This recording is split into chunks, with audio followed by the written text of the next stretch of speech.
आपने hosting and domain दोनों bye कर लिया, उसके बाद हम किस वे में गाइस होस्टिंग एंड डोमेन को इंटीग्रेट करेंगे, आज हम उसके लिए बात करने वाले हैं।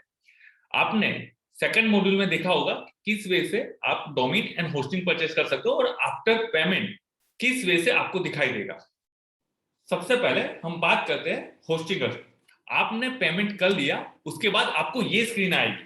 सबसे पहले ऑटोमेटिकली पेमेंट के बाद आपको ये स्क्रीन आएगी, या तो फिर आपको आपके मेल में ये स्क्रीन पे डायरेक्ट मतलब कि वो लोग रिडायरेक्ट कर देंगे। ठीक है, तो मेल में मतलब लिंक आई हुई तो आप अगर लॉगिन करोगे, लॉगिन करने के बाद में आप यहाँ पे डायरेक्ट आपका होस्टिंग एक्टिवेट हो जाएगा, उसके बाद आप इस स्क्रीन पे रिडायरेक्ट हो जाओगे। तो सबसे पहले आपको यहाँ पे ये स्क्रीन आ जाए, उसके बाद आपको करना है start now.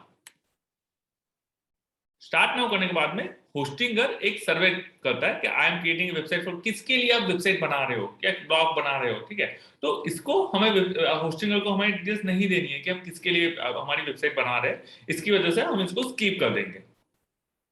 Select a platform, कि हमें वर्डप्रेस पे वेबसाइट बनानी है, वूकॉमर्स अदर कौन से सीएमएस पे हमारे प्लेटफॉर्म बनाना है, बट हमें यहां से हम वर्डप्रेस इंस्टॉल नहीं करना चाहते, हम उसके एच पैनल से वहां से इंस्टॉल करेंगे। किस वे से हम मैन्युअली इंस्टॉल कर सकते हैं वो मैं आपको दिखाने वाला हूं। इसकी वजह से इसको भी हम यहां से skip I will start from scratch उस पर हम क्लिक करेंगे।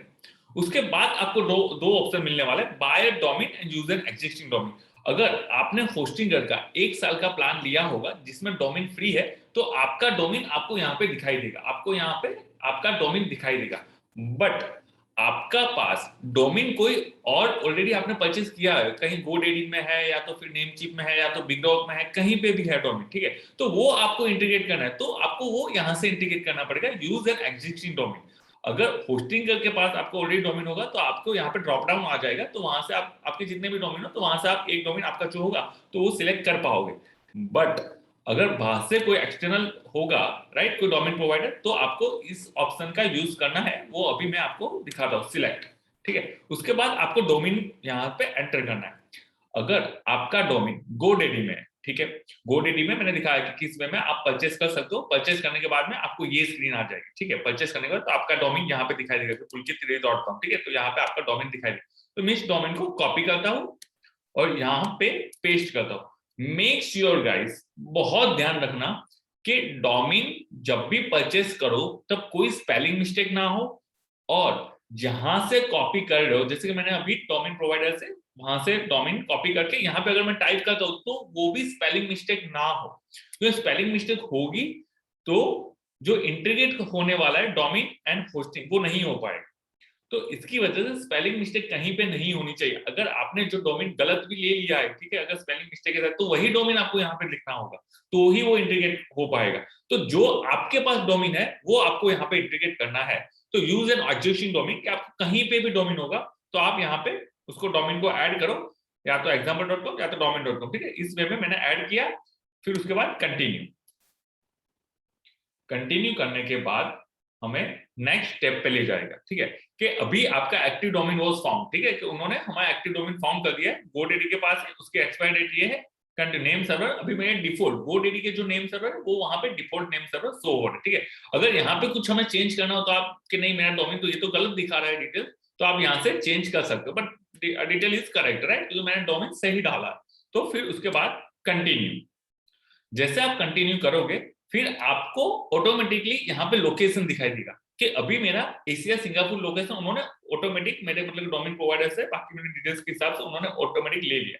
बट अगर आपका कोई क्लाइंट यूएसए बेस्ड हो, राइट, तो यहां से आप लोकेशन यूएसए का भी डाल सकते हो, नॉर्थ अमेरिका, राइट, तो इतने उनको मतलब कि लोकेशन दिए हुए तो आप नजदीक का लोकेशन डाल सकते हो। ठीक है, कि अगर मतलब कि यूके का है, लंदन की कोई साइट है या क्लाइंट है तो उसका लोकेशन डाल, तो जैसे कि मतलब कि इंडिया का है, ठीक है, तो इंडिया का स्पेसिफाई यहाँ पे कोई नहीं है, बट एशिया एशिया मतलब कि इंडिया एशिया के अंदर आता है, तो फिर वो हम एशिया सिलेक्ट कर लेंगे। जो हमारा नजदीक का जो लोकेशन होगा वो हमें सिलेक्ट करेंगे, जहां से हम सबसे ज्यादा ट्रैफिक आने वाला है वो हमारी कंट्री होगी। जैसे मेरा सबसे ज्यादा ट्रैफिक इंडिया से आने वाला तो मैं एशिया सिलेक्ट करूंगा, अगर यूएसए आने वाला होगा तो मैं यूएसए सिलेक्ट करूंगा। ठीक है, तो अभी मैं एशिया सिलेक्ट करता हूँ, आप चेंज भी कर सकते हो। अभी ऑलरेडी डिफॉल्ट बाय डिफॉल्ट उन्होंने एशिया दिया, अगर आपको कोई यूएसए दिखा रहा है या ऐसा कुछ भी दिखा रहा है तो आप एशिया भी चेंज कर सकते हो। उसके बाद फिनिश सेटअप, आप जैसे फिनिश सेटअप करोगे यहाँ पे वो it will take 3 minute to install this setup. Approx वो लोग 3 मिनट जैसा टाइम लगेगा कि उसको इंस्टॉल करने के लिए, ठीक है। तब तक हम देखते हैं हमारा जो डोमेन प्रोवाइडर है, ठीक है, तो उसमें हम हमारा नेम सर्वर या तो आईपी एड्रेस कहाँ पे इंस्टॉल कर सकते हैं।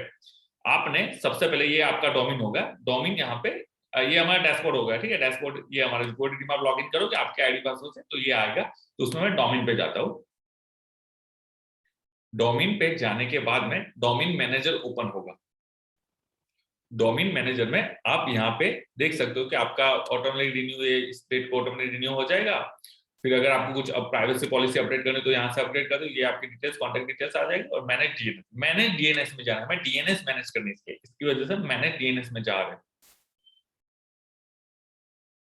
मैंने डीएनएस आ गया तो यहाँ पे सारे रिकॉर्ड्स दिख रहे हैं, ए रिकॉर्ड, सी नेम, यहाँ पे सारे रिकॉर्ड्स दिख रहे हैं। और यहाँ पे हमारा नेम सर्वर है, जो अगर हम यहाँ से ये जो नेम सर्वर दिए, देखो हमको यहाँ पे नेम सर्वर उन्होंने दे रही है, you are almost there to your website, make any change, you will need to point your domain to our name server, right. तो उन्होंने बोल दिया है कि हमारे जो नेम सर्वर है उनको आपको पॉइंट करना है। तो अभी मैं ये जो नेम सर्वर है होस्टिंग करके वो मैं कॉपी करूंगा। यहाँ से मैंने एक नेम सर्वर कॉपी किया, यहाँ पे चेंज किया,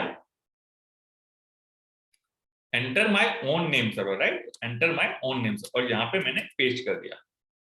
नेम सर्वर ऑलवेज कॉपी ही करना गाइस, डोंट मतलब लिखने मत बैठना, क्योंकि कहीं पे थोड़ी भी मिस्टेक हो जाएगी तो वो अपडेट नहीं होगा। तो ये दोनों मैंने नेम सर्वर जो होस्टिंग करने प्रोवाइड किए वो मैंने यहाँ पे ऐड कर दिया और फिर मैंने यहाँ पे सेव कर लिया।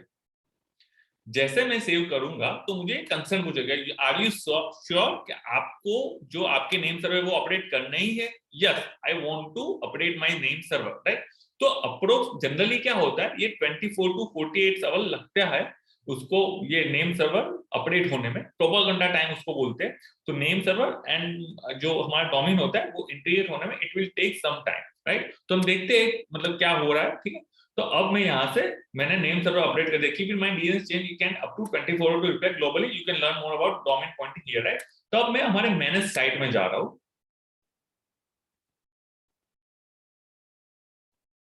मैनेज साइट में गया, this is called our H panel guys.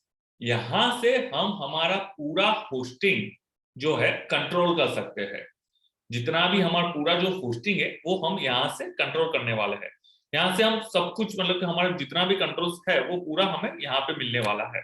यहाँ से हम वर्डप्रेस भी इंस्टॉल कर सकते हैं, क्या हमारा बैकएंड में क्या चल रहा है, ईमेल अकाउंट भी हम यहाँ से क्रिएट कर सकते हैं, सब डोमेन पार्ट यहाँ से हम सब कुछ मैनेज कर पाएंगे, ठीक है। तो अब हम यहाँ पे सबसे पहले, ठीक है, हम जो है वो वर्डप्रेस इंस्टॉल करेंगे।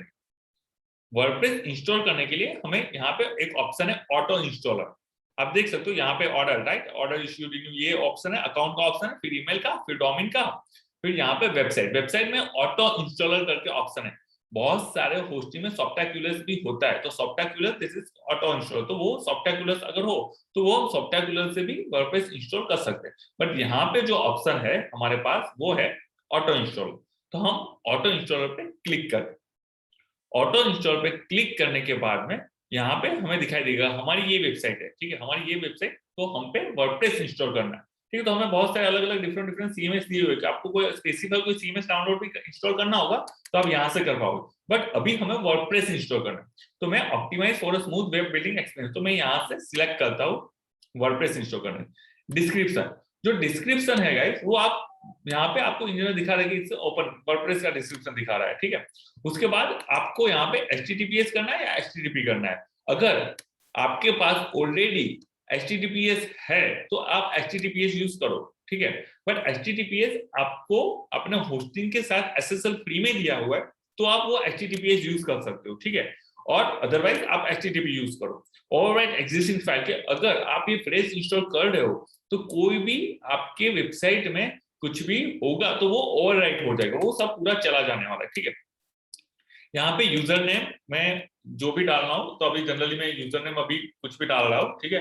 पासवर्ड भी मैं मतलब कि जनरली अभी मैं यहाँ पे डाल रहा हूँ। जो यूजर नेम होगा वो बाद में आप चेंज नहीं कर सकते, ऐसे जनरली चेंज हो सकता है but it will very lengthy procedure, बहुत मतलब थोड़ा वो डिफिकल्ट रहेगा। तो इससे अच्छा आप जो भी यूजर नेम रखो वो वन टाइम रहेगा, ऐसा ही सोच के आप यूजर नेम रखना। जो पासवर्ड है वो आप कभी भी चेंज कर सकते हो, तो नो नीड टू वरी कि आप पासवर्ड आप कभी भी चेंज कर पाओगे, ठीक है। तो पासवर्ड आप कभी भी बैकएंड से चेंज करो। फिर आपका एडमिनिस्ट्रेटिव ईमेल आपको कौन सा रखना है, वेबसाइट टाइटल जो है वो आप लेटर ऑन कभी भी चेंज कर पाओगे, तो वो कोई प्रॉब्लम नहीं है, ठीक है। अगर आपने अभी कुछ भी रख दिया तो वो ऑटोमेटिकली बाद में वो ऑटोमेटिकली चेंज हो जाएगा। जो पीएचपी का जो वर्जन होता है, ठीक है, वो आपको यहाँ से चेंज करना, और वो ऑटोमेटिकली यहाँ से वो लोग सिलेक्ट कर दिया होगा, तो वो हम ऑटोमेटिकली वर्जन मतलब जो लेटेस्ट है वही मतलब वो रखते हैं। सॉरी, ये पीएचपी वर्जन नहीं, ये वर्डप्रेस वर्जन है, तो वर्डप्रेस का जो मतलब लेटेस्ट वर्जन होगा वो ऑटोमेटिकली इंस्टॉल हो जाएगा, ठीक है। तो ये वर्डप्रेस का वर्जन है। Language English, create new database, database password, तो ऑटोमेटिक क्रिएट न्यू डेटाबेस वो पासवर्ड है। पीएचपी का वर्जन यहाँ पे वो उन लोगों ने ऑटोमेटिक मिनिमम मैक्सिमम वहां पे सेट कर दिया है। बाकी सब कुछ भी है वो डिटेल्स में हमें नहीं पढ़ना है, और यहाँ से हम इंस्टॉल कर देना। जैसे आप इंस्टॉल करोगे तो it will take 2 to 3 minute to 2 से 3 मिनट लगेगी वर्डप्रेस को इंस्टॉल होने में। एक बार वर्डप्रेस इंस्टॉल हो गया, फिर हम बैकएंड से हम यहाँ से पूरा जो होस्टिंग भी मैनेज कर सकते हैं, और हमारा जो वर्डप्रेस का जो डैशबोर्ड होगा वो हमने जो अभी आईडी पासवर्ड लिखे हैं वहां से हम ओपन कर सकते हैं। अब हम यहाँ से चेक करते हैं कि हमारा जो डोमेन है वो प्रोपेगेंडा वो हो गया या नहीं हुआ है। लेट्स सी, हम चेक करते हैं कि सी जो हमारा डोमेन है वो तुरंत ही प्रोपेगेंडा हो गया है, और मतलब कि लिंक हो गया है होस्टिंग एंड डोमेन से। हेलो वर्ल्ड, हेलो वर्ल्ड आपको लिख रहा है, आपको ये पेज आ गया है, दैट मींस कि आपकी जो वर्डप्रेस की वेबसाइट है वो लाइव हो गई है। अब आप कहीं पे भी कोई भी प्लेटफॉर्म कोई भी इंटरनेट पे आप चेक करोगे आपकी ये साइट, जैसे कि आपने कोई भी साइट हो, जैसे मैं pulkit3d.com, तो मैं कहीं पे भी ओपन करूंगा तो ये पेज मुझे दिखाने वाला है, मेरी वर्डप्रेस की वेबसाइट लाइव हो गई है। तो बस दैट्स इट, यही था, हम वर्डप्रेस पूरा इंस्टॉल किया है। अब हम नेक्स्ट मॉड्यूल में देखने वाले किस वे से understanding WordPress admin, theme, plugins and Elementor, each and everything हम बैकएंड वर्डप्रेस का पूरा बैकएंड हम हमारे नेक्स्ट मॉड्यूल में देखेंगे।